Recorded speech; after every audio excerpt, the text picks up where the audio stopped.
Party का मुद्दा, सबसे बड़ा मुद्दा आप देखेंगे शिक्षा, स्वास्थ्य, रोटी, कपड़ा, मकान और व्यक्तिगत सुरक्षा में जो सामान्य वर्ग का प्रतिनिधित्व नहीं दिया जा रहा है, हर तरीके से सामान्य वर्ग के अधिकारों का उल्लंघन किया जा रहा है।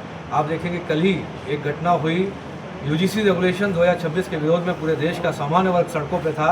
उसे जंतर मंतर और रामलीला मैदान पर जो प्रदर्शन करने की अनुमति नहीं दी जाती है, लेकिन एक तथाकथित सैटायर, एक ऑनलाइन एक पार्टी के नाम से, इस कोई कांग्रेस जनता पार्टी के नाम से कोई स्थापित हो जाती है, जिसको यही लोग देश विरोधी बताते हैं, यही सत्ता पक्ष। और कैसे इनके लिए प्रेस कॉन्फ्रेंस करवाई जाती है प्रेस क्लब में, जहां एमपी एमएलए प्रेस कॉन्फ्रेंस करते हैं, फिर अगले दिन कोई सीधे फ्लाइट से नीचे उतरता है, उसको 40 पुलिस वाले पुलिस सुरक्षा में जंतर मंतर के मैदान में लेते हैं, और सुबह ही उसी दिन परमिशन अप्लाई होती है, उसी दिन दी जाती है। तो ये देश के सामान्य वर्ग को कॉकरोच से भी बदतर समझते हैं, इसलिए आपको वहाँ पे परमिशन नहीं दी जाती है। तो देश का सामान्य वर्ग अभी से बदला लेने जा रहा है। हमारे 403 विधानसभा प्रत्याशी रहेंगे, और यदि हम लोग प्रत्याशी गठबंधन यदि हम लोग किसी से होता है तो उसी के तहत जो सीट शेयरिंग ऑर्डर होगा उसी तहत आपके। मैं आप देखिए, सबसे बड़ी बात है, आप देश में विभेद करना बंद कर दें। ये लोग कहते हैं कि हम सबको एक करना चाहते हैं, बटोगे तो कटोगे, खुद बोलते हैं, और खुद पूरे देश को पहले हिंदू धर्म और मुस्लिम धर्म में बांट रहे हैं। अभी चुनाव आ रहा है, पूरा हिंदू धर्म खत्म हो जाएगा। जैसे चुनाव जीत जाएंगे तो SC/ST एक्ट का दुरुपयोग कराएंगे, यूजीसी रेगुलेशन 2026 के तहत जनरल OBC SC/ST को बांटेंगे। आप बांटना छोड़ दीजिए, हम लोग बहुत सुरक्षित हैं, देश में हिंदू धर्म भी सुरक्षित है।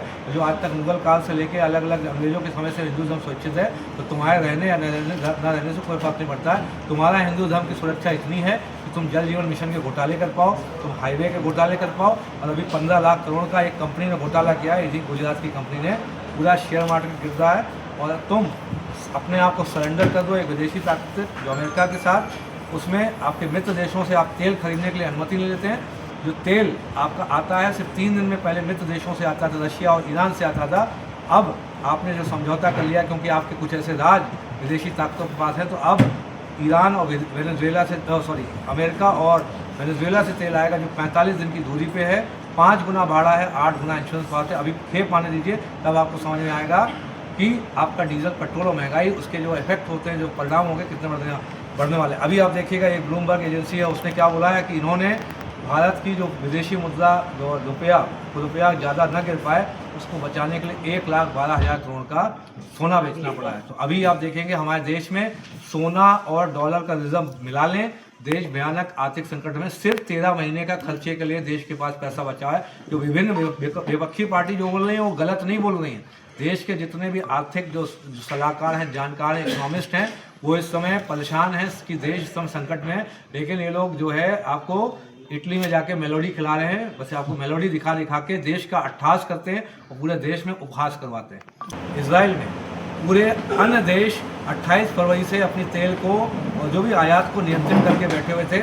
आपका 5 राज्यों में चुनाव था, पूरे देश का जब डीजल पेट्रोल आप उड़ा रहे थे, तब आपको डीजल की चिंता नहीं हो रही थी। लेकिन जिस दिन आपकी गंगा एक्सप्रेसवे की रैली होती है, उसमें आप 400-500 बसों को लेके जाते हैं, तब भी डीजल आपकी कमी नहीं होती है। लेकिन एकदम से जब आपको लगा अब हमारे सब काम पूरे हो चुके हैं, हम देश का तेल फूंक चुके हैं, तो आप कह रहे हो कि सोना मत खरीदो, आप डीजल मत खरीदो, रिफाइंड भी आधा यूज़ करो, खाद भी कम प्रयोग करो, विदेश यात्रा पे मत जाओ। उसके बाद एक भाई साहब कहाँ चले गए, 15 तारीख से नॉर्वे की यात्रा करी। नॉर्वे के बाद कहाँ है, पूरे देश में जिसके यहाँ इतना संकट मचा हो, वहाँ पे क्या कर रहे हैं, मेलोडी और जब मुस्कुराहट, अट्ठास आपने देखा हो तो आप अपने वीडियो देख लीजिएगा। तो ये एक गरिमा होती है किसी भी देश में, इस पद पे कुछ पद पे कोई व्यक्ति अगर बैठे हैं, उनको देश की गरिमा का ख्याल रखना चाहिए। उसके बाद से पूरे देश और विदेश में इस तरीके के मीम जो उस पूरे अट्ठास को करते हुए बनने लगे, इससे देश की गरिमा का अपमान है।